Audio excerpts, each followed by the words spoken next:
ثم إلى صاحب البردة الشيخ محمد بن عبد محمد حسين البصيري وجميع أولياء الصالحين المشتغلين بهذا الكتاب قراءة وشرحا وكتابة وقرأه بنية خصوصا جميع سورة البلدة شيخ حامد بن السجاد أن الله بهم يغفر الذنوب ويسر الغيوب ويشفي القلوب ويطهر القلوب ويملأ الجيوب بجلد كل محبوب ويصل كل متروب ويصل الأحوال والأقوال والأعمال بجهم ونبينا سيدنا محمد صلى الله عليه وسلم. الفاتحة. أعوذ بالله من الشيطان الرجيم. بسم الله الرحمن الرحيم. الحمد لله رب العالمين الرحمن الرحيم مالك يوم الدين إياك نعبد وإياك نستعين اهدنا الصراط المستقيم صراط الذين أنعمت عليهم غير المغضوب عليهم ولا الضالين آمين. أستغفر الله العظيم لي ولوالدي ولأصحاب الحقوق الواجبة علي ولجميع المسلمين والمسلمات والمؤمنين والمؤمنات الأحياء منهم والأموات. أستغفر الله العظيم لي ولوالدي ولأصحاب الحقوق الواجبة علي ولجميع المسلمين والمسلمات والمؤمنين والمؤمنات الأحياء منهم والأموات. أستغفر الله العظيم لي ولوالدي ولأصحاب الحقوق الواجبة علي ولجميع المسلمين والمسلمات والمؤمنين والمؤمنات الأحياء منهم والأموات. الحمد لله منشئ الخلق من عدم ثم الصلاة على المختار في الكتاب مولاي صل وسلم دائما أبدا على حبيبك خير الخلق كلهم. يا ربي صل على من حل في الحرم محمد المصطفى من خص بالكرم أمن تذكر جيرانه بسلام ما اجتدى عن جرام مقلة من جميع هبت الريح من تلقاء كلمات وأومد البرق بالظلماء من إضام فمن عينيك إن كنت فهمت ومن قلبك إن كنت استفيق يهيمي أيساب صرف أن الحب منكتم ما بين منسجم منه ومضطرب لولا الهوى لم ترد جمعا على طلب ولا طريقة من البدء والعالم فكيف تنكر حبا بعدما شهد به عليك عطر الجمر والسقم وأثبت الغيظ خطي عبرتي وضعنا مثل البهار على خديك وعنبنا عن سرى طيب من أهوى والحب يعترض اللذة بالألم يا لئيم بالهوى العذر معذرة مني إليك ولو أنصرت لم تلومي عجبك حالي لا سري بمستتر عن الوشاة ولا داهي بمنحسم محتني النصح لكن لست أسمعه إن المحب عن العذان في صممي إني اتهمت شيبي في عدل والشيب أبعد في نصح علمت فإن أمراتي بالسوء ما تعظم من جميعا بنذير الشيب والهرم ولا أعدت من الفعل الجميل غير ضيف على نذير غير متشم لو كنت أعلم أني ما أوقره كتبت سرا بدني منه بالكتب مولاي صل وسلم دائما أبدا على حبيبك خير الخلق كلهم يا ربي بالمصطفى لما قاصدنا واغفر لنا ما مضى يا واسع كرمي اللهم صل وسلم وبارك عليه وعلى آله. السلام عليكم ورحمة الله وبركاته. بسم الله الرحمن الرحيم. الحمد لله رب العالمين وبه نستعين على أمور الدنيا والدين. أشهد أن لا إله إلا الله وحده لا شريك له وأشهد أن سيدنا محمدا عبده ورسوله لا نبي بعده. اللهم صل وسلم وبارك وكرم وعظم ومجد على حبيبنا وشفيعنا وقرة أعيننا محمد وعلى آله وصحبه أجمعين. سبحانك لا علم لنا إلا ما علمتنا إنك أنت العليم الحكيم. رب اشرح لي صدري ويسر لي أمري واحلل عقدة من لساني يفقهوا قولي بجاه النبي وآله.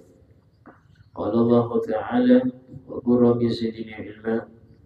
وقال رسول الله صلى الله عليه وسلم طلب العلم فريضة على كل مسلم. Alhamdulillah, segala puji bagi Allah Subhanahu wa Ta'ala yang telah memberikan kepada kita nikmat-nikmatnya, khususnya nikmat iman, nikmat Islam, nikmat hidayah, nikmat taufik, sehingga kita dikumpulkan kembali dalam majelis yang mulia ini dalam rangka tafaqquh fiddin, yaitu mendalami ilmu agama. Arti tafaqquh di sini tidak identik dengan fikih, tidak. Tapi tafaqquh di sini memahami agama dalam sisi apapun, dari sisi tafsirnya, dari sisi hadisnya, dari sisi tauhidnya, tasawufnya, fikihnya, ya sirah rasulnya dan lain sebagainya. Itu masuk tafaqquh fiddin. Sehingga dalam hal ini termasuk daripada paling utamanya ibadah, ya, yang disebutkan oleh Nabi SAW, ma ubidallahu bi syai'in afdal minal fiqhi fiddin. Tidaklah Allah itu diibadahi dengan sesuatu yang lebih afdal daripada memahami agama. Artinya memahami agama ini mengalahkan semua ibadah. Kenapa? Karena kunci ibadah semua ya memahami agama. Kalau seseorang beribadah gak ngerti ya percuma juga. Jangankan mengharapkan pahala, dia tidak dimurkai aja sudah beruntung.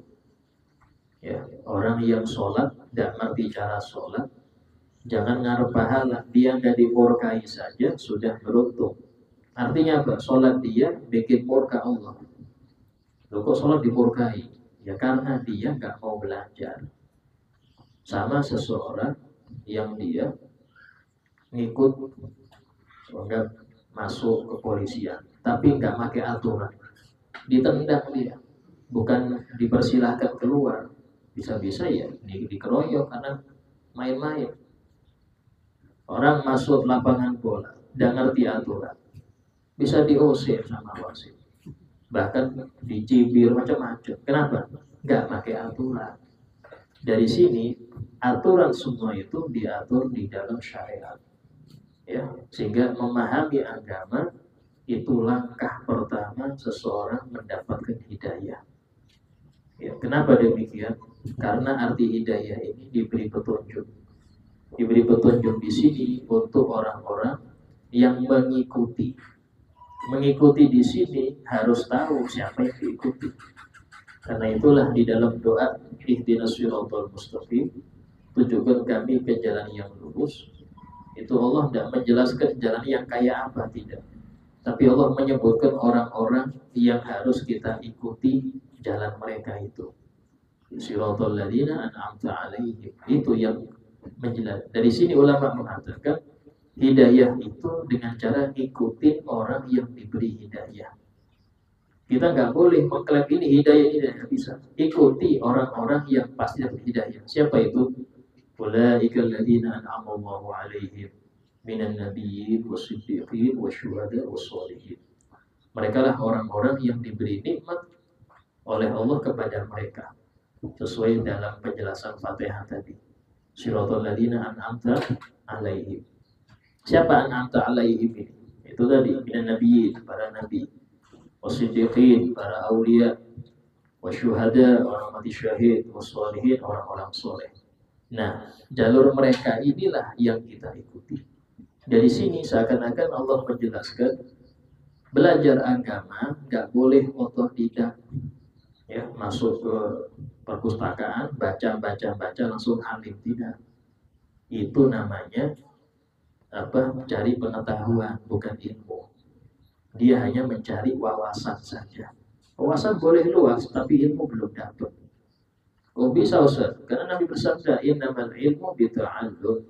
Ilmu itu hanya didapat dengan ta'allum. Ta'allum ini duduk al-julus baini yadayhi syekh, duduk di depan seorang guru. Sehingga nggak boleh otodidak, harus belajar dengan seorang guru, gurunya kepada gurunya sampai kepada Rasulullah Shallallahu Alaihi Wasallam. Ini dimaksud dengan kita nyuruh ngikutin mereka yang dapat hidayah tadi. Alhamdulillah, ya, setiap daripada kajian kita itu tidak lepas dari kitab. Yang kitab ini dikarang oleh seseorang yang dia soleh, terdidik oleh guru-gurunya, gurunya terdidik oleh guru-gurunya, terus sampai sahabat sampai Rasulullah.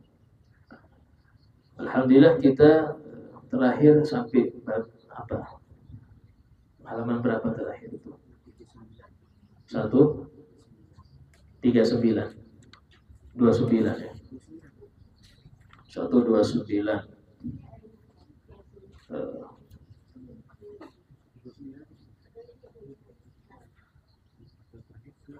Iya.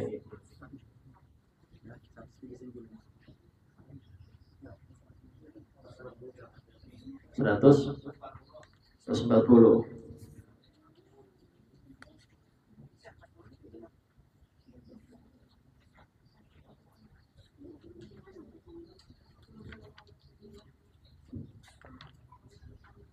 berpuasa. Belum puasa ya, belum.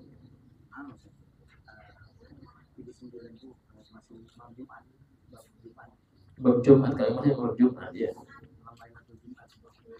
Iya, belum puasa kita. Oh iya dulu ya. Jadi yang pas ini halamannya. Berapa itu? 129. 139. Itu lalu 29 cocok 29 ya. Nah, ya 29 cocok ini. Masalah surah Kahfi ya. Kita baca yang 128 sebelumnya ya.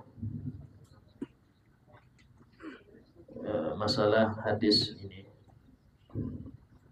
yaitu hadis Nabi Muhammad SAW, 2 baris atau 3 baris dari bawah halaman 128. Qala al-Imam Syekh Abdul Samad Al-Balighahi radhiyallahu anhu radhiyallahu anhu wa rahimahullah wa rahimana bih wa nafa'ana bihi fid darin amin. Daripada hadis, dan setengah daripada hadis Nabi SAW ya, baris ketiga paling dari bawah ya, dan setengah atau sebagian daripada hadis Nabi SAW, man qara'a surat al-kahfi adha'a lahu minan nur ma bainahu wa minal baitil atiq, yang artinya barang siapa membaca surah al-kahfi, niscaya diterangi baginya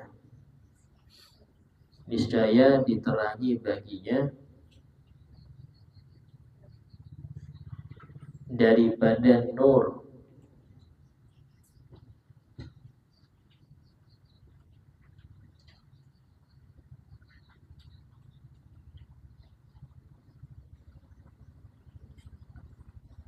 barang yang antaranya ya, bukan antara dia itu jarak nurnya ini, cahaya ini dari mana? Dari dia antaranya dan antara Baitullahil Haram, dari dia sampai Ka'bah.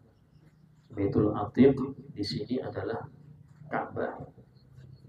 Ya Allah memberi dia cahaya dari tempat dia sampai Ka'bah. Ini fadilah membaca surah Al-Kahfi di hari Jumat ya. Dan sabda Nabi SAW, man qara'a surat Al-Kahfi lailatal Jum'ah aw yaumal Jum'ah utiya nuran min haitsu yaqra ila Makkah. Ini sama dengan yang sebelumnya. Wa ghufira lahu ila yaumil jum'atil ukhra wa ziyadati fadli 3 ayyam. Saya artikan di bahasa Arabnya ya. Barang siapa yang membaca surah Al-Kahfi di malam Jumat, itu mulai adzan maghrib sampai sebelum subuh, aw yaumal Jum'ah, atau di hari Jumat, atau ini keraguan di dalam rawi atau memang lafaznya dari Nabi seperti ini. Dia niscaya dia akan dianugerahi nuron, cahaya, min haitsu yaqra, dari tempat dia membaca, ila Makkah, sampai Mekah. Arti cahaya di sini maksudnya adalah dia diberi cahaya sampai Mekah ini adalah dia diberikan bisa bentuk penyelamat ya. Penyelamat dari apa? Dari fitnah zaman. Kemudian terbaik wa ghufira lahu ila jum'atil ukhra, dan diampuni baginya sampai Jumat yang akan datang. Artinya diampuni ini dosa yang belum dia lakukan pun sudah ada ampunan. Ini sama dengan hadis yang Nabi bersabda, man shoma ramadhana, itu lain. Ya, ma ubilah dari min wa ma ta'akhir. Ya, di dalam arti wa ma ta'akhir dan sama seperti ini, itu Allah mengampuni dia sampai Jumat yang akan datang. Artinya Allah beri dia taufik untuk terjaga dari maksiat. Atau dia ketika dapat maksiat, Allah memberi taufik untuk dia istighfar sebelum dosa dia ditulis oleh Adil. Itu yang dimaksud dengan diampuni. Ya, beda kalau dalam ayat tentang Rasulullah, liyaghfir lakum ma taqaddama min dzambik wa ma ta'akhkhar. Ini hakiki. Artinya apa? Nabi maksud hakikatan. Adapun yang dimaksud dengan yang di hadis ini, artinya bisa jadi dia dijaga oleh Allah dari maksiat. Bisa jadi dia ada maksiat, tapi sebelum ditulis raqib, sebelum dia tulis atid, dia sudah bertobat terdahulu. Karena disebutkan di dalam kitab Nurul Dhalam bahwasanya ketika seseorang itu berbuat taat, langsung raqib menulis.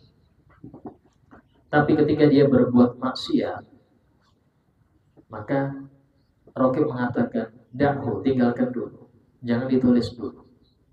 Mungkin dia istighfar, mungkin dia beramal soleh, mungkin ada muslim lain yang mendoakan dia, macam-macam. Dan ini ditunggu sampai sita saat falakiyah, 6 jam falak. 6 jam falak ini berapa Ustaz? 1 jam falak itu 15 menit. Berarti sejam setengah. Sejam setengah setelah maksiat, kalau tidak ada istighfar, tidak ada amal soleh untuk menghapusnya, baru atid nulis. Dan ini dijelaskan, dikuatkan oleh firman Allah Ta'ala ketika menjelaskan orang-orang yang bertakwa. Wa idza fa'alu fahishatan aw zalamu anfusahum dzakarullah.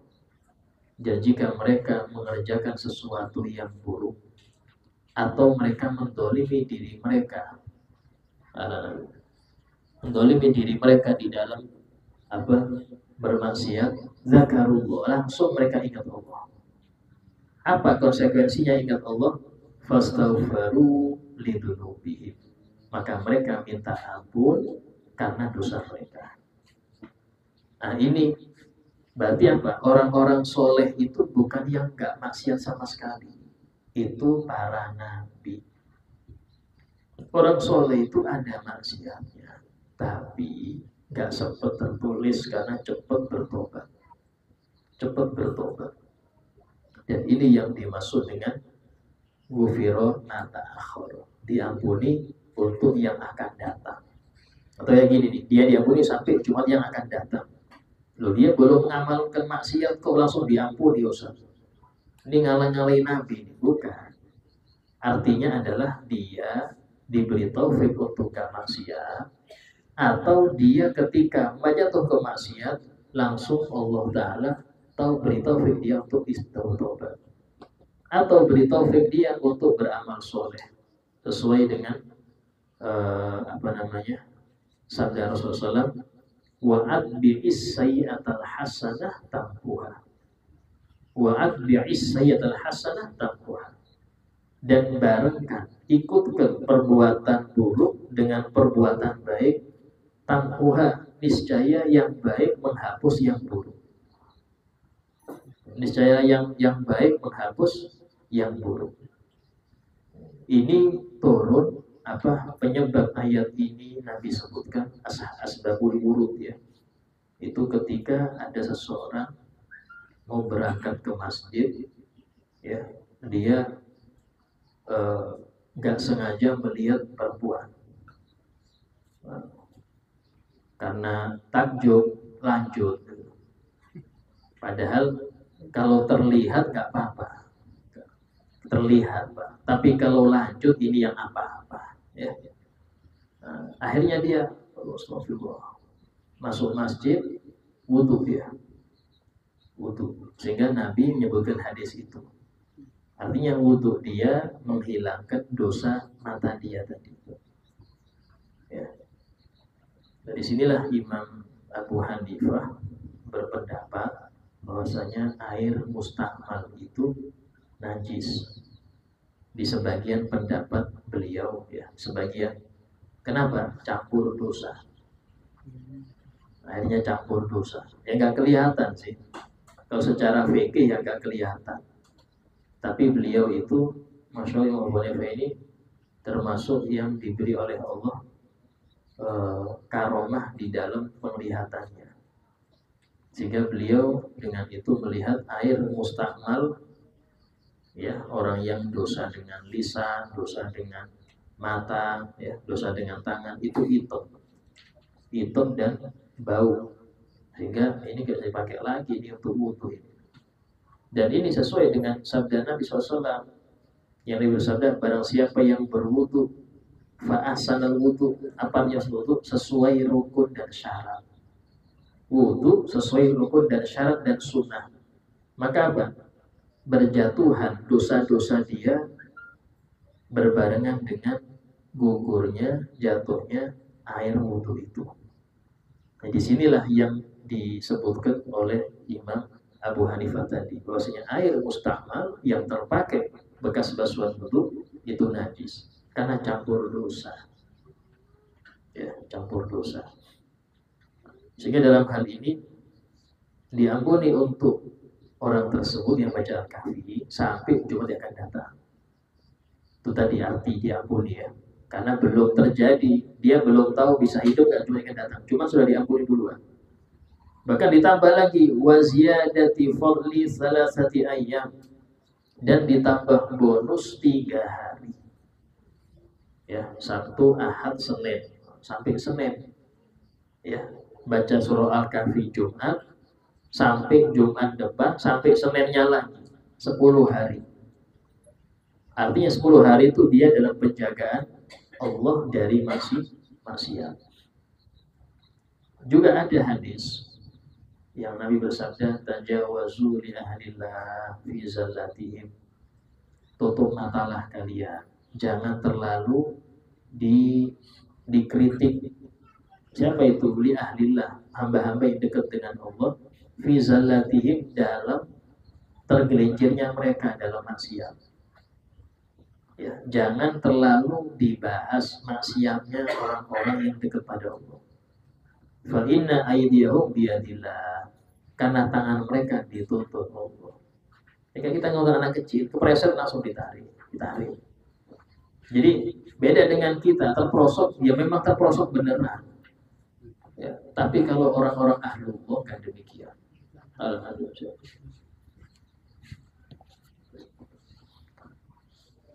Nah, kemudian yang dimaksud dengan dosa di sini as-shaghair.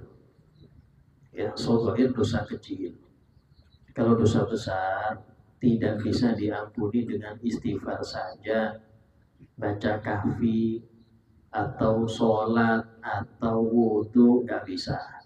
Dosa besar itu nggak bisa hanya dengan hal-hal demikian, tapi harus lebih.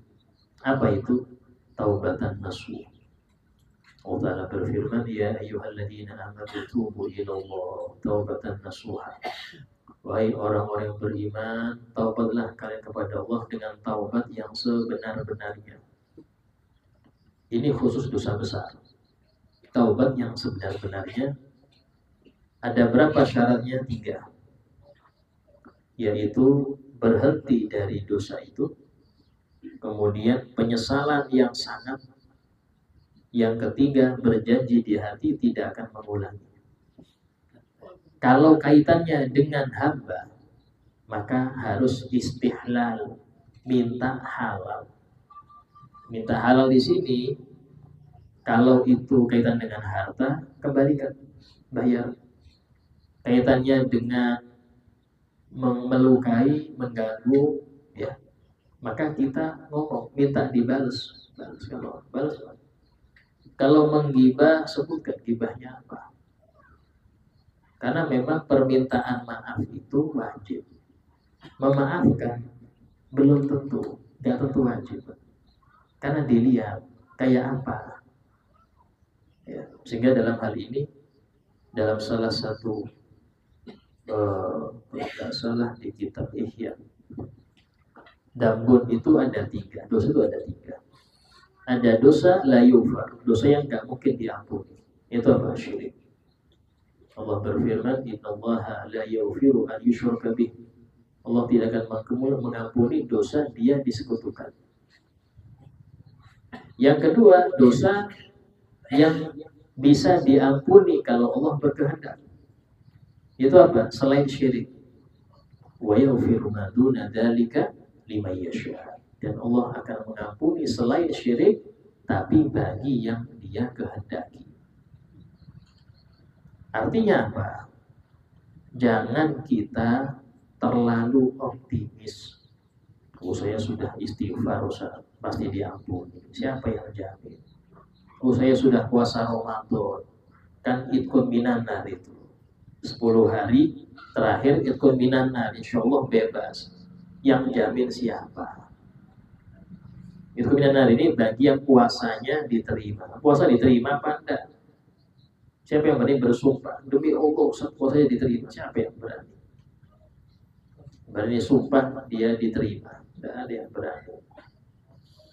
Yang ketiga, dambun la yudrok, dosa yang tidak ditinggalkan. Artinya apa? Dosa yang Allah akan mengampuni jika ada orang lain memaafkan. Itu apa? Dosa antara kita dengan hamba.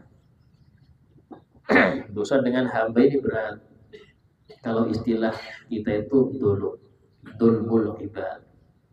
Ya, sampai-sampai orang yang mati syahid itu disebutkan dalam hadis, innallaha fa innahu yufaru lisyahid kullu dambin illa din. Sesungguhnya diampuni untuk orang yang mati syahid, itu syahid akhirat atau syahid dunia akhirat. Ya, itu semua dosa illa dain, kecuali dain, utang. Dijelaskan oleh Abu Yazid Muhammad bin Al-Maliki ketika menjelaskan hadis ini, aden di sini tidak melulu urusan harta. Aden termasuk al-irid, yaitu kita membahas harga dirinya, pernah ngejek dia, pernah membuli dia, ya, pernah ngomongin dia, itu masuk dia. Atau pernah nyakitin dia, ya, itu masuk utang. Atau kita ganggu keluarganya, masuk utang juga. Kadang ada ya, seumpama anak saya diganggu, ya, mungkin anak saya memaafkan, tapi saya enggak, saya masih sakit. Saya masih sakit, walaupun anaknya sudah, Pak, saya maafkan. Iya, tapi yang sakit bukan cuma engkau, aku juga sakit. Bukan cuma engkau yang sakit, aku juga sakit. Di sini memaafkan nggak cuma minta maaf itu nggak cuma kepada yang bersangkutan, tapi orang-orang yang ikut sakit ketika fulan ini disakiti. Ya, di sini berat limit sampai-sampai dalam hadis qudsi. Dalam hadis qudsi Allah Ta'ala berfirman, la yanbaghi li ahli jannah an yadkhulal jannah wa alaihi madlamatun li ahli nar hatta aqussu alaih.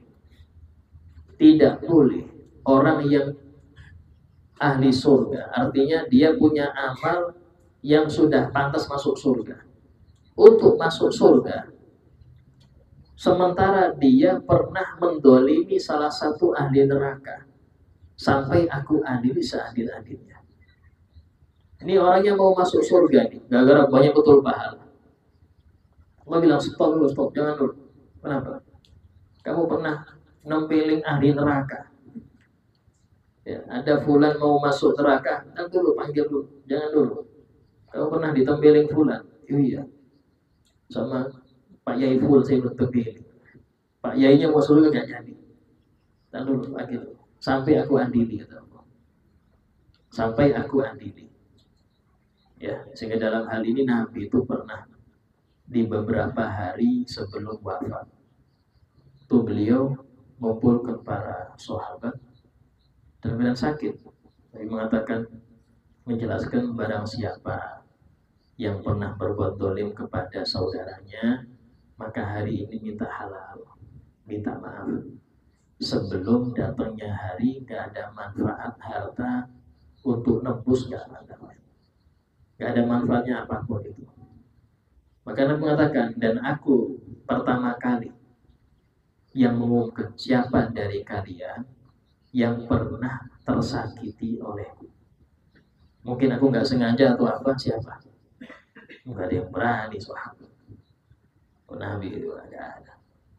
Subhanallah. Nabi tanya lagi, ayo siapa yang pernah aku sakiti? Mungkin aku gak sengaja gitu. Ada yang ngaco, aku ya Rasulullah. Duh, kaget semua. Yang lain kaget, Sayyidina Ali kaget. Itu tumben orang ngaco. Dia bilang, ya Rasulullah, aku pernah waktu itu engkau ini ada di kudamu, dekat kuda.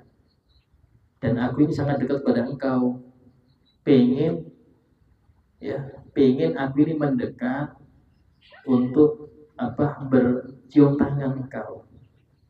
Cuman engkau nggak tahu karena aku di belakangmu. Akhirnya engkau menggerakkan cemetimu dan kena punggungku sih. Aku aslinya nggak mau bahas itu, tapi karena Anda nyebut ke kali ya, ngacung juga saya. Oh iya, betul. Ayo sudah, Ali ambilkan cemetinya. Saya Umar langsung, ya Rasulullah biar aku aja yang dipukul. Enggak, ini urusanku dengan dia. Saya itu, dia bilang, ya Rasulullah, waktu aku kena itu aku gak pakai baju. Ya Allah, para sahabat teriak semua itu. Ya apa orang ini? Ya dia heran, Nabi dibuka ya kamis beliau. Langsung sahabat itu meluk Nabi SAW. Kerja gak tega ya Rasul aku untuk mukul engkau. Cuman aku ini pengen nyambung kulitku dengan kulitmu sehingga bisa selamat aku nanti di akhirat. Itu sahabat ya. Nah, itu terjadi di masa Rasulullah SAW. Sehingga dalam hal ini seperti itulah nanti. Ya, sehingga dzulmul ibad ini sangat berat.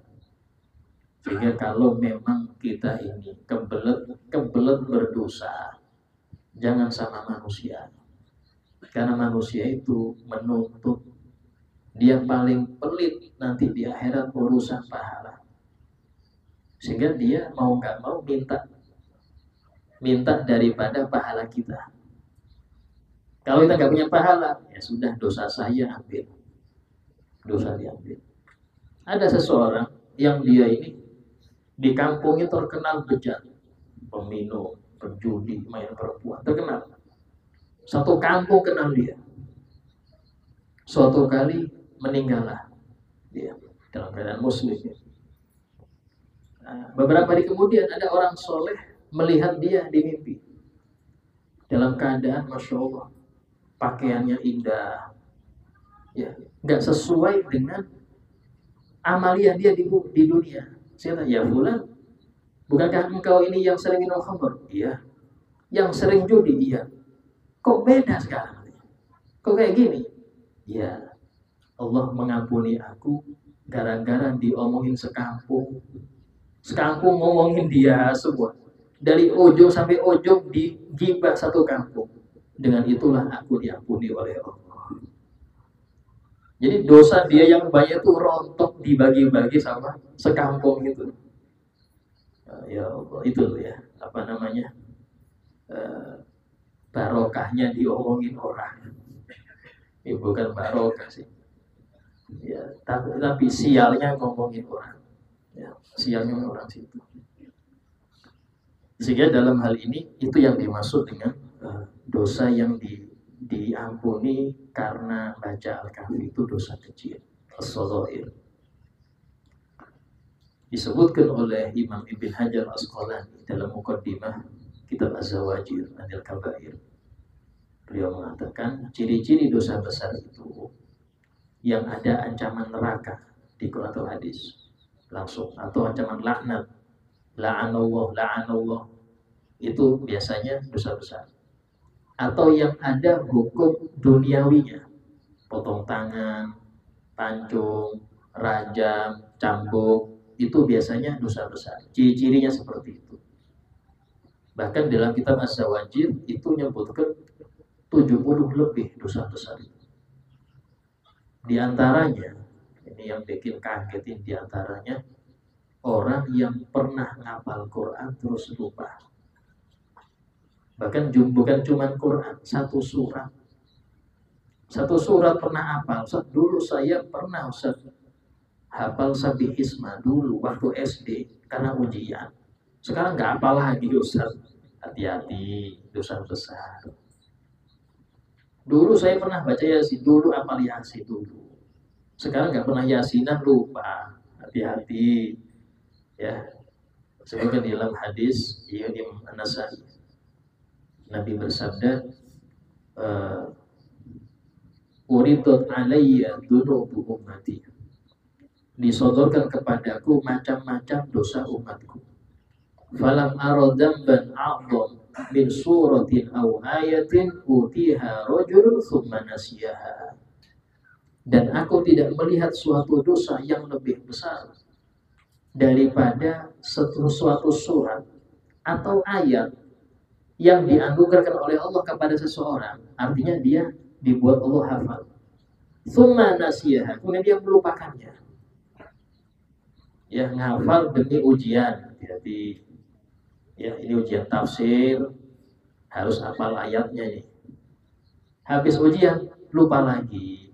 Hati-hati. Atau ngafal untuk lomba. Selesai lomba nggak ngafal lagi. Hati-hati. Sekarang di Marak banyak universitas menerima beasiswa dari yang hafal Quran. Demi beasiswa hafal Quran ya. Selesai lulus beasiswa nggak ngulang lagi. Hati-hati.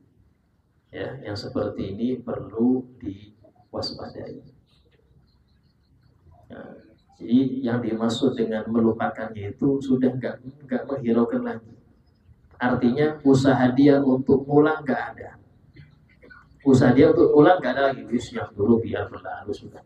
Dulu kan ujian, sekarang nggak lagi. Hati-hati. Ya. Sehingga ngafal Quran itu besar pahalanya. Tapi kalau lupa besar dosanya. Ya. Kemudian wasalla alaihi sab'una alfa malak. Di antara faedah orang yang membaca surah Kahfi di malam Jumat atau hari Jumat dan bersolawat untuk dia 70.000 malaikat hatta yusbih, sampai pagi. Kalau dibaca malam Jumat 70.000 malaikat bersolawat untuk dia. Apa yang maksud solawatnya malaikat ini? Istighfar. Jadi arti solawat malaikat itu istighfar. Dalam Al-Quran ayat solawat Allah berfirman, Innallaha wa malaikatahu yusalluna ala nabi ya ayyuhalladzina amanu sallu alaihi wa sallimu taslima. Di sini kata ulama tafsir, ada 3 solawat untuk Nabi Muhammad. Solawat dari Allah, solawat dari malaikat, dan solawat dari kita. Ya, dari kita. Ini beda-beda. Solawat dari Allah rahmat. Solawat dari kita permintaan ampun untuk Rasul, istighfar. Dan ingat, istighfar itu bukan menunjukkan berarti Nabi ada dosa atau tidak. Istighfar bukan identik dengan adanya dosa, tidak. Tapi istighfar itu pengangkat derajat. Istighfar itu pemudah untuk segala urusan. Sampai kata sebagian ulama, kalau engkau banyak masalah, ya, jangan banyak ngeluh, banyak istighfar.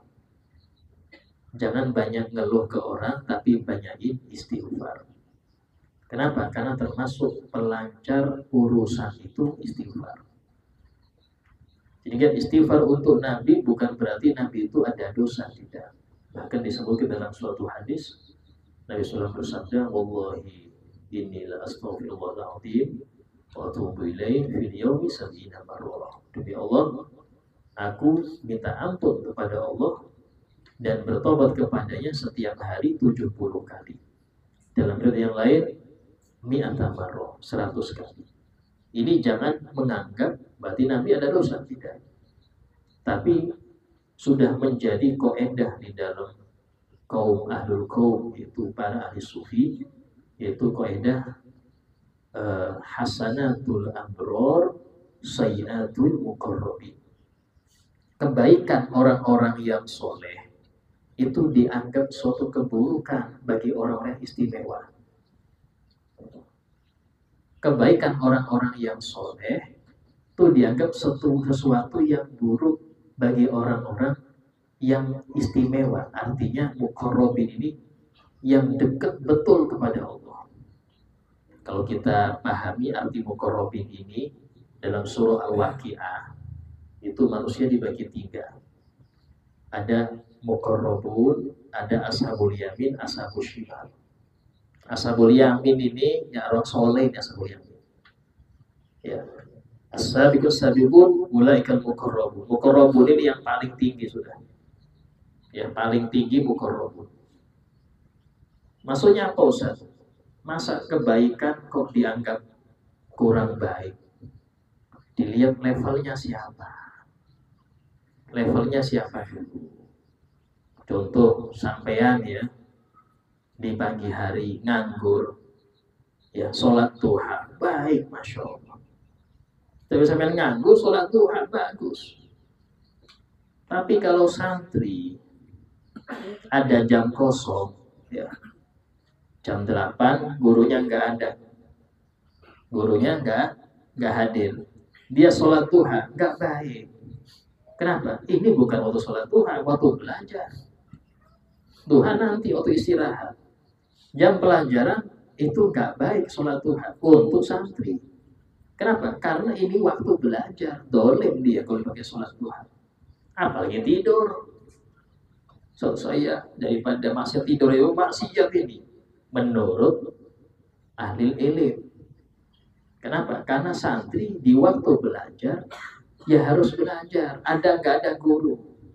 Nggak ada guru ngapain? Ngafal. Nggak ada guru ngapain? Nyalin atau apa yang ketinggalan arti. Nggak ada guru ngapain? Menggarisin yang penting. Banyak. Karena tugas dia di situ. Bahkan kata Imam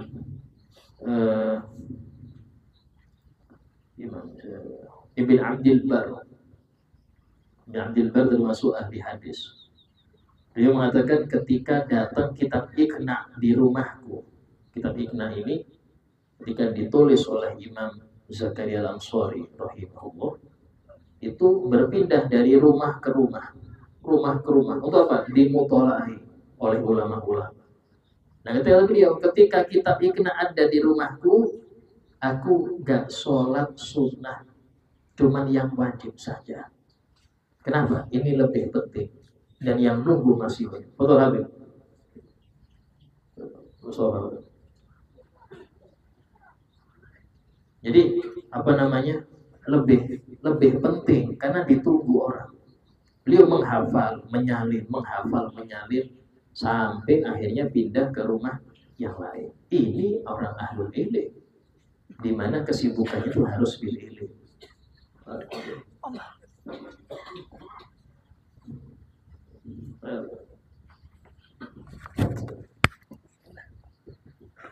Jadi demikian ya. Ada kalanya kebaikan untuk orang awam, tapi untuk orang yang level tinggi dianggap kurang pas. Ya. Sehingga ini banyak yang contohkan. Sama kayak tadi itu. Ya, Nabi SAW itu setiap detik naik derajat. Nah, itu tiap detik naik derajat. Sesuai dengan disebutkan oleh Al-Quran, ditafsiri oleh sebagian ahli ma'rifat ya, namanya tafsir Isyari.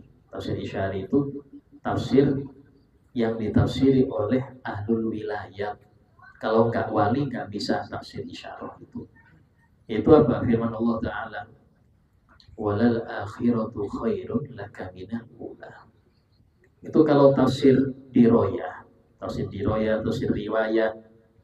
Dan sungguh akhirat itu lebih baik daripada dunia. Itu yang kita pahami seperti itu. Tapi para aulia Allah memahami lebih. Mereka memahami itu juga, tapi lebih lagi. Apa itu? Walal akhiratu. Dan sungguh ya Rasulullah, detik-detik terakhir, ya, khairun, lebih baik, minal ula, dari detik-detik yang pertama. Ibarat kata Nabi itu ketika naik derajat nganggap yang sebelumnya muqassirana, kurang anak ini, sehingga beliau istighfar. Nanti naik lagi, istighfar lagi untuk yang sekarang, terus seperti itu. Sehingga disebutkan dalam hadis Nabi SAW bersabda, innahu layagonu ala qalbi fastaghfirullahaladzim. Sungguh ada ghaib, ada sesuatu karat di hatiku ini, sehingga aku istighfar kepada Allah. Kok Nabi ada karatnya, ada lalainya kah Rasul? Ini pernah ditanyakan oleh Imam Abu Hasan Asyadili. Dalam mimpinya, Asyadili ini termasuk pendiri Thariqah Syadiliyah, guru daripada Imam Abu Abbas Al-Mursi. Imam Abu Abbas Al-Mursi ini yang beliau mengatakan, seandainya ada orang gak ngerti apa-apa, jahil, dia teler sampai kencing-kencing di celananya, datang kepadaku, aku pandang sekali pandang jadi wali. Mungkin ini kalau diomongkan Pak bisa dibully saya. Cuman maksudnya adalah berapa banyak orang itu mendapat manfaat dari pandangan orang yang soleh. Ya, kalau saya membahas pandangan ini panjang Pak. Cuman ininya itu diantara kesalahan Imam Abu Abbas Al-Mursi. Imam Abu Abbas Al-Mursi ini punya murid yang sangat-sangat tinggi derajatnya. Di antaranya Imam Busiri, pengarang Burda, Imam Ibn Athaillah As-Sakandari, pengarang Hikam Athaillah. Itu muridnya Abu Abbas Al-Mursi. Nah, Imam Abu Hasan Asyadili ini, beliau yang pernah mengatakan, lau ghaba anni Rasulullah tarfata'in, ya, ma'adatu nafsi minal muslimin. Seandainya Nabi goib dariku sedetik aja, maka aku gak menganggap diriku muslim. Artinya apa? Gak pernah terhijab Nabi dari beliau. Ini beliau pernah mengatakan, aku pernah bertanya pada Rasulullah tentang hadis itu, ya Rasulullah, ini maksudnya apa hadisnya ini? Engkau sampai istighfar itu apa? Kata beliau, innahu ghainul anwar la ghainul aghyar. Itu adalah ghain anwar, cahaya. Cahaya itu bukan aghyar, bukan selain Allah. Yang bikin lalai bukan selain Allah, tapi cahaya yang kebanyakan. Ya. Karena para nabi itu mandatnya terus. Tapi saking kuatnya mereka ini tetap bermuamalah dengan istri, dengan orang sekitar, kayak muamalah, padahal mandat terus banjir. Ya, beda kalau wali. Kalau wali itu turun sekilas-kilas. Waktu itu kalau nggak kuat, kadang-kadang menjeduk dikit, ada jadabnya, ya. Ada jadabnya, itu wali. Ya, jadab bener ya, bukan main-main. Jadab beneran. Kenapa? Nggak kuat, ada anwar tadi, ada mandat tadi. Kalau para nabi mandatnya terus-menerus kontinu sampai wafat, mandatnya turun terus, sehingga mereka naik terus derajatnya. Nah, dari situlah yang mengakibatkan nabi itu istighfar terus. Istighfar bukan karena maksiat, tapi menganggap yang kemarin kayaknya kurang nih, besok melihat yang sekarang kurang, terus seperti itu. Sehingga Nabi istighfarnya karena demikian. Kemudian wa ufiya minadda wad dabilah. Ya.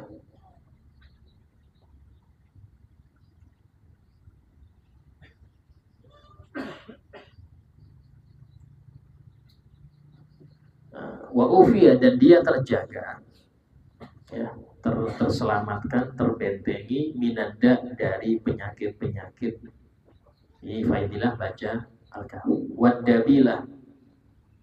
Wadabilah ini penyakit dabilah. Di sini ada, itu bisa jadi artinya luka yang di dalam perut, luka di perut, ya. Atau bisa artinya penyakit panas, ya, dalam perut. Itu dabilah artinya. Wadatil jambi, ya. Datil jambi yaitu penyakit dalam hati, ya, apa liver jadi, ya. Wal baros, ya, baros ini penyakit belang. Wal judam, judam ini kusta atau lepra. Kusta itu kalau terkena, ya, itu di dalam kitab disebutkan ujung jari itu tahu-tahu warnanya berubah jadi kebiru-biruan, biru, hitam, langsung lepas, nyambung lagi, lepas lagi. Itu obatnya cuma diamputasi, ya, penyakit kusta ini.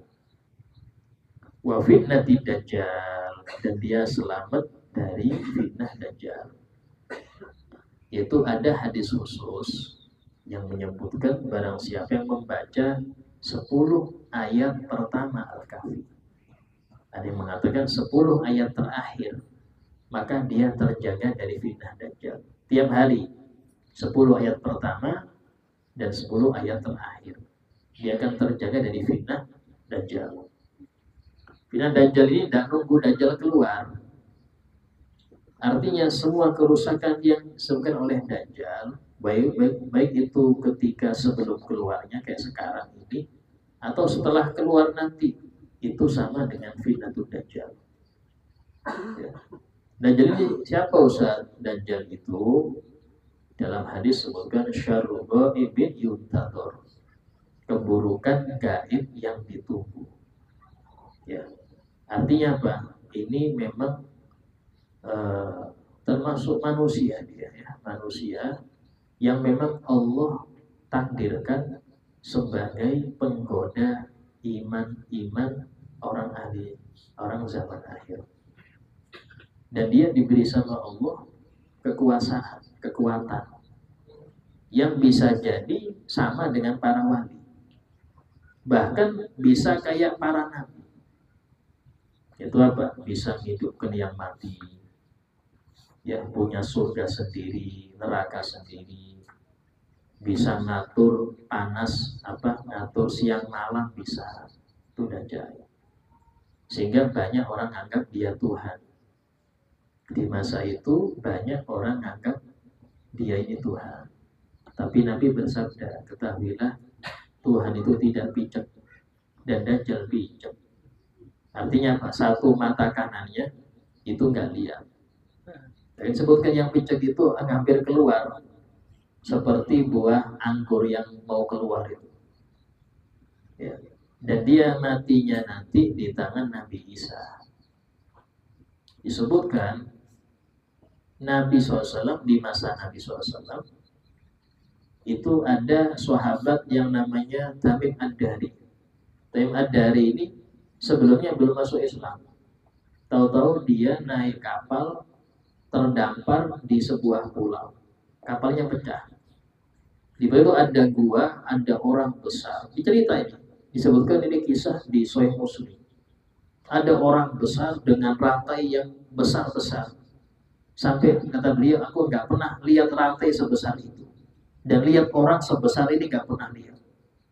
Dan dia tanya, kamu dari mana? Apakah tempat yang banyak kurma? Iya. Ada orang aku Nabi di situ? Iya. Tanya macam-macam sudah. Ketahuilah, ya, ketika dia meninggal, ini lepas semuanya. Karena aku nggak boleh mengganggu Nabi akhir zaman. Aku nggak boleh mengganggu dakwah Nabi akhir zaman. Pernah suatu kali ada seseorang yang disangka Dajjal. Di dalam Sahih Muslim itu namanya Ibn Sayyad. Ibn Sayyad ini disangka Dajjal karena dia ini pernah cerita kepada Nabi, pernah lihat arsy, pernah lihat jin. Bahkan dia ngaku Rasulullah. Oh, ini repot. Sayyidina Umar bin Khattab sempat mau mukul ke lehernya, mau dibunuh. Kenapa wahai Umar? Ini dajjal ini ya Rasul. Dan Nabi, illam yakunhu fala khailaka fi qatli. Kalau dia bukan dajjal, tidak ada baiknya kau bunuh dia. Ngapain?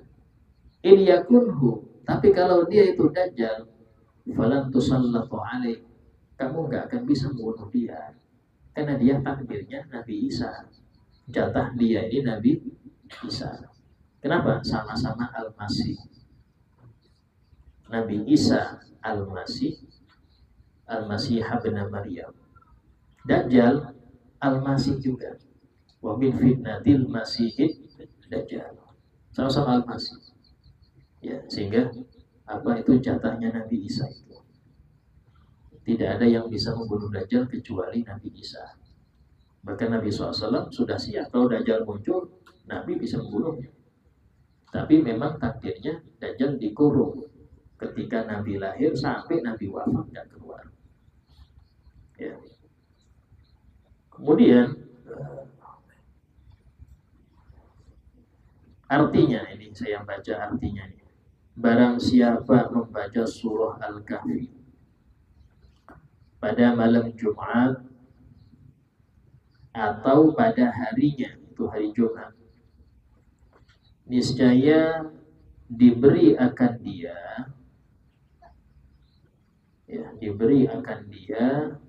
nur daripada tempat membaca akan dia. Ya. Niscaya diberi akan dia nur daripada tempat membaca akan dia, itu membacanya, hingga ke negeri Mekah, sampai ke kota Mekah, itu Baitul Atiq. Dan diampuni baginya dosa daripada satu Jumat yang lain, itu sampai Jumat yang akan datang. Dan dilebihi daripadanya 3 hari. Kasih bonus 3 hari sampai Senin. Kemudian dan mengucap sholawat, ya, dan mengucap sholawat, yakni meminta ampun. Ini diartikan sama beliau, arti sholawat di situ meminta ampun baginya, bagi yang membaca Al-Kahfi tadi, oleh 70.000 malaikat hingga waktu subuh, sampai waktu subuh. Apakah ini bisa dikiaskan yang membaca Al-Kahfi hari Jumat disolawati sampai terbenam matahari? Ya, fihi nador, ya, itu belum ketahuan kiasnya bisa apa enggak. Kemudian dan disembuhkan akan dia daripada segala penyakit. Ya. Dan di sini penyakit. Dan daripada penyakit dabilah. Dabilah. Apa itu? Yaitu penyakit luka yang di dalam perut, ya. Apa itu? Usus buntu, gitu ya. Macam-macam, usus buntu, asam lambung, mungkin itu ya, dalam perut, ya. Atau penyakit yang sangat panas di dalam perut, ya. Atau penyakit yang sangat panas di dalam perut atau di dalam hati, ya. Ini arti dabilah. Kemudian dan disembuhkan daripada penyakit yang di dalam lambung. Ini namanya bil jambi, datil jambi. Ya, datil jambi, penyakit yang di dalam lambung. Dan daripada penyakit sopek. Sopek ini belang itu ya. Apa sopek ya. Dan Apa? Buduk. Apa ini? Hah? Ya tadi lempar tadi ya, Ustaz tadi ya, juta. Kurang paham kalau bahasa Melayu. Sing jalan-jalan aja jangan Melayu. Ya. Dia jangan ngomong Melayu terus. Kapan ngomongnya? Kemudian wa fitnati dajjal, dan dilepaskan daripada fitnah dajjal. Ini untuk orang yang baca surah Kahfi. Nah, selesai sampai sini artinya ya. Kemudian insyaallah kita lanjut yang akan datang untuk pembahasan, dan barang siapa tiada hifz, tiada hafal, yang datang kita bahas. Sebagai paripurna majelis, ada mau bertanya pembahasan ini atau yang lain, silakan.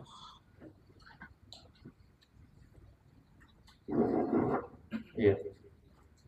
Assalamualaikum warahmatullahi wabarakatuh. Waalaikumsalam warahmatullahi wabarakatuh.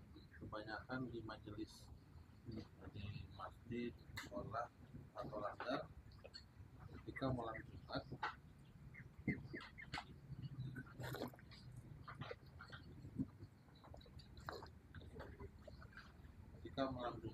lebih banyak membaca surah Yasin, diteruskan dengan bertahlil. Itu yang mana lebih afdol pada membaca surah Al-Kahfi atau surah Yasin dan tahlil. Kemudian yang kedua, apakah ganjarannya juga akan berlipat ketika membaca lebih daripada sekali membaca surah Al-Kahfi? Terima kasih. Nah, jadi ada beberapa surah yang disunahkan dibaca di malam Jumat ya. Itu disebutkan di antara nama-nama malam Jumat itu Lailata Suratil Kahfi, Laila Surah Dukhan, Laila Surah Yasin. Ada sajadah itu disunahkan. Selain subuh disunahkan, tapi di malam Jumat juga sunnah. Ya. Al-muluk ini setiap malam disunahkan. Karena sebagai kata Nabi, ya al-munjiyah min adabil qabr. Ini surat penyelamat dari adab kubur, surah Al-Muluk. Yang malam dibaca. Entah itu sebelum tidur, lebih utama memang, boleh juga setelah tidur, yang penting sebelum adzan subuh. Bisa juga Anda sholat ba'diyahnya ya, baca surah Al-Muluk rakaat pertama, kemudian sajadah rakaat kedua. Nggak apa Ustaz, lihat Quran ya, lihat Quran nggak apa-apa. Jadi masing-masing ada fadilah, walaupun memang yang Anda pernah dengar dari Habib Ahmad bin Husin As-Segar rahimahullah, beliau mengatakan untuk hari Jumat dan malam Jumat, sholawat lebih afdol daripada baca Quran. Kalau selain itu, Quran paling afdol dzikir mutlak. Paling afdol dzikir secara mutlak itu baca Quran. Tapi tadi bisyurut, baca Quran ini banyak syaratnya. Orang hamid nggak boleh, junub nggak boleh, pakai tajwid. Baca Quran nggak pakai tajwid, dosa. Mending ganti sholawat aja sudah. Daripada dosa, mending ganti sholawat. Ustaz, saya berusaha Ustaz membaca Quran dengan benar. Dengan cara apa berusahanya sampean? Ya saya mengira-ngira, bukan berusaha. Berusaha itu Anda duduk di depan orang yang ngerti. Atau yang disemak, tolong semakkan saya baca. Itu namanya usaha.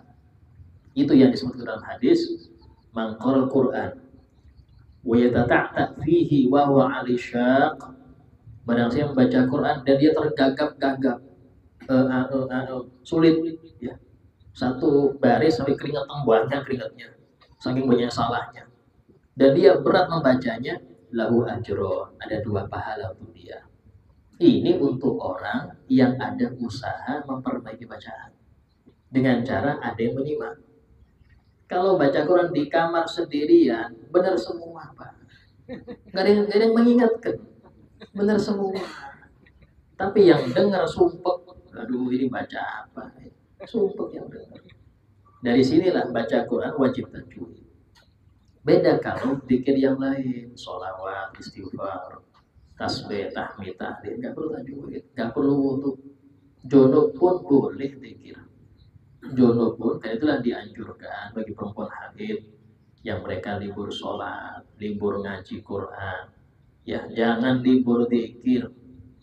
Para suami ingatkan para istrinya, kalau sudah libur sholat, dalail khairat baca tiap hari hatam, iya, atau istighfar 1000 atau ini. Kenapa? Karena tamengnya tipis.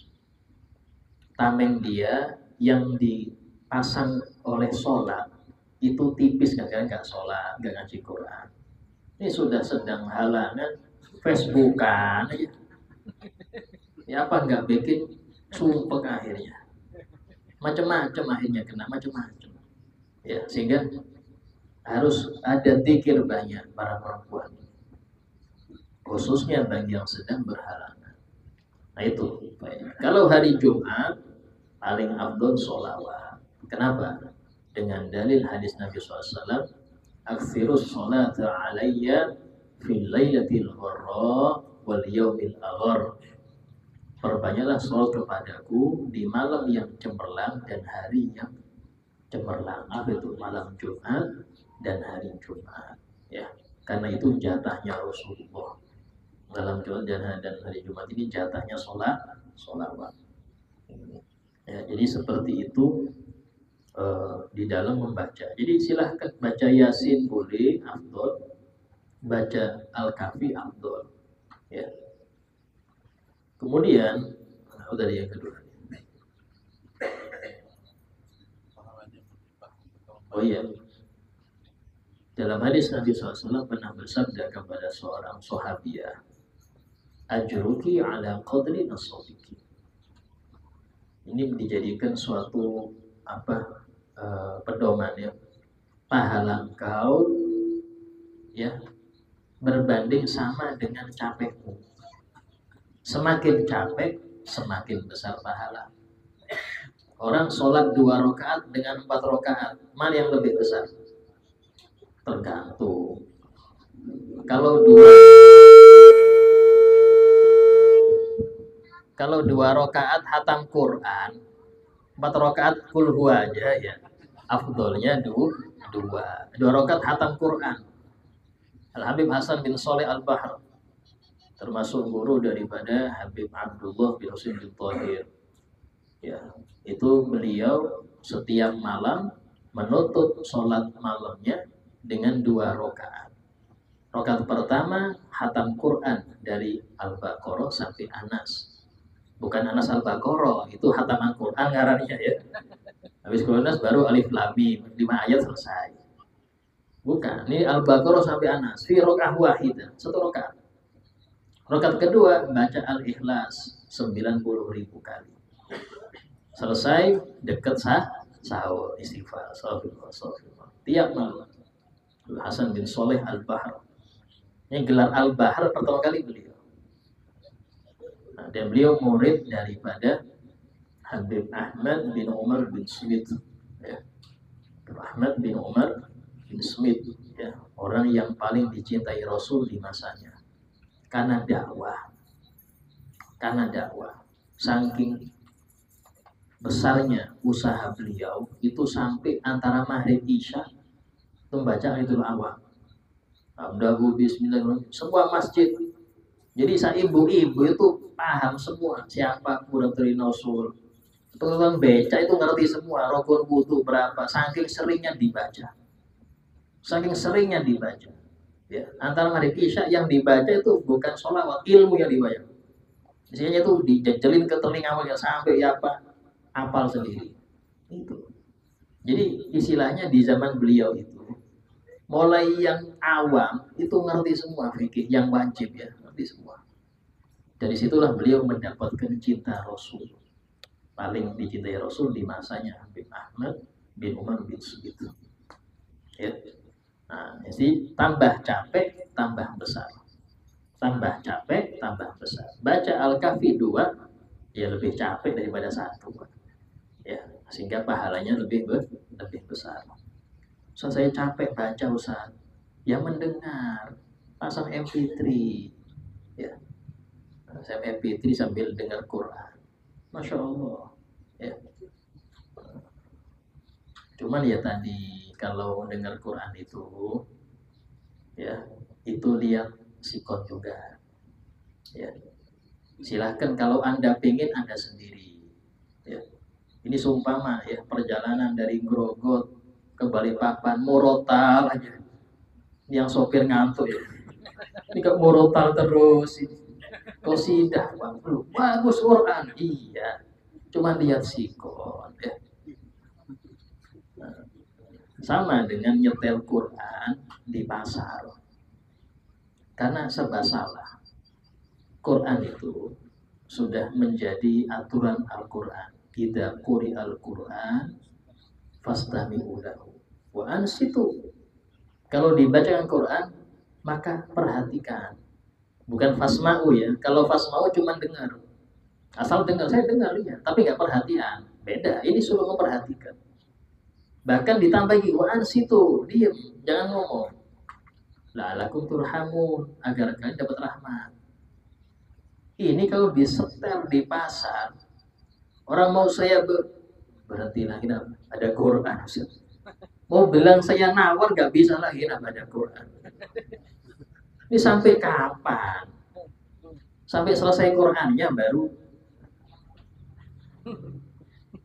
Sekarang permasalahannya yang salah siapa? Kalau Quran disetel, orang-orang masih transaksi, ada yang masih guyon, masih gini, yang salah siapa? Ayo, yang salah siapa? Ayo. Hah? Yang ngomong yang salah. Apa yang nyetel yang salah? Hah? Nyetel Quran itu dilihat di mana ada nyetelnya. Jangan kita membaca Quran di tempat kebiasaan orang lalai. Kesalahannya bukan yang lalai, karena memang tempat lalai di situ. Tempat orang transaksi di situ. Kalau dibaca Quran kayak transaksi, Pak, diam semua. Setel itu di masjid. Ya. Gimana orang-orang masuk masjid nunggu sholat, dengar Quran, pahala. Ini sempat sebagian ulama itu mengkritik di sebagian masjid, kalau bukan seluruhnya ya, itu menunggu sholat dengan nyetel murotal. Apa faedahnya nyetel murotal? Faedahnya apa? Mengingatkan mereka kalau mau dekat sholat. Didengar nggak Qurannya itu? Banyak orang-orang diem nggak ketika Quran itu disetel dengan suara luar? Ya banyak yang ribut Ustaz. Bahkan saya sendiri aja nonton TV. Quran nonton TV ya masih. Dosa nggak ya kayak gitu? Ya dosa, nggak sesuai. Siapa yang bikin dosa? Yang nyetel. Nah, kalau cuma untuk tanda mau sholat, sholawatan atau qasidah apakah? Tidak harus dengan murotal. Karena baca Quran itu yang pembaca dan pendengar harus khusyuk. Beda kalau sholawatan, Anda sambil baca Quran dengan sholawatan gak masalah. Karena ada ayat khusus untuk ketika dibaca Quran kayak apa adabnya, ada ayat khususnya. Apa itu? Wastami'u wa ansitu. Ya, perhatikan dan diam. Ini sulit zaman sekarang. Kecuali kalau di dalam majelis disetel atau yang ada yang baca. Baru. Dan ini kalau kita teliti benar ya. Dan menandakan untuk tanda masuk dekat sholat itu tidak harus dengan murotal. Ya. Kenapa? Kalau murotal ya tadi konsekuensinya banyak orang akhirnya dosa. Minimal kalau nggak bilang dosa, dia melanggar ayat itu. Apa itu? Suruh diem kok nggak diem. Sementara Quran dibaca. Ya apa? Nah, ini bahan renungan ya. Ada renungan. Walaupun di mana-mana, jadi cuma di Golgota, di mana-mana rata-rata waktu mau sholat murotal ya. Sehingga dalam hal ini bagaimana itu konsekuensinya itu perlu kita pikir. Nah seperti itu ya. Pertanyaan lain. Assalamualaikum. Ya. Nah, seandainya ada salah satu non muslim mau berkorban, jadi dia mengikut serta di hari korban itu, tapi atas nama non muslim, itu gimana Ustaz? Seandainya ada salah satu non muslim di luar Islam mau korban di komunitas muslim, itu gimana dalam pandangan muslim? Tidak sah korbannya. Syarat korban itu harus muslim Islam. Tapi sah sodako. Sodako orang non muslim sah. Ya. Dan boleh diterima Ustaz, boleh sodako. Asal kita tahu kerjanya dia apa. Selama kerja yang dihalalkan oleh syariat kita, maka sodakoh dia halal. Sodakoh dia mau nyumbang masjid, nyumbang haul, nyumbang majelis, silahkan, tidak apa-apa, asal kerjanya benar. Sama, muslim pun gitu. Kalau kerjanya nggak benar, kita tolak, walaupun muslim. Ya. Tapi untuk kurban, ini ibadah.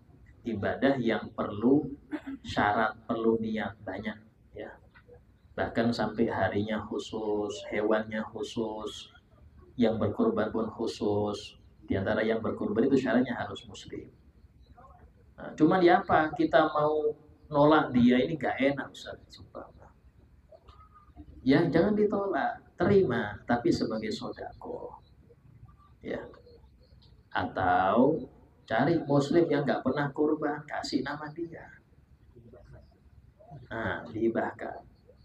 Dia dapat pahala Ustaz. Ya pahala gak ada, pahala orang non muslim. Ya, orang non muslim gak ada pahala. Cuman biasanya Allah balas di dunia. Tambah makmur, ya, terjaga dari mara bahaya di dunia. Tapi di akhirat ya nol. Karena Allah tidak mungkin mendolimi hambanya. Artinya yang berbuat baik Allah balas.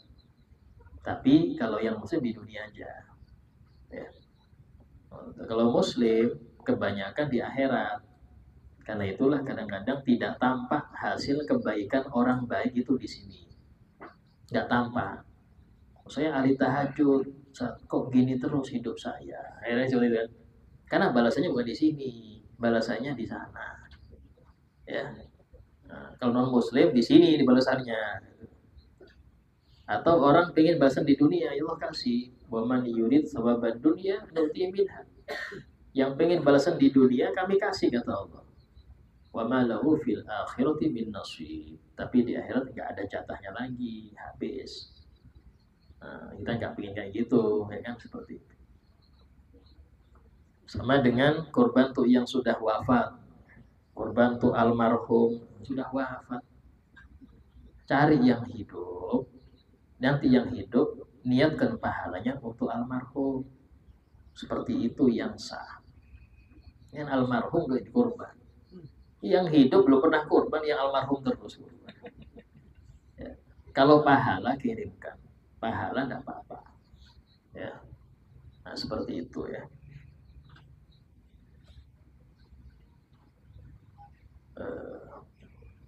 Kita tahan dulu.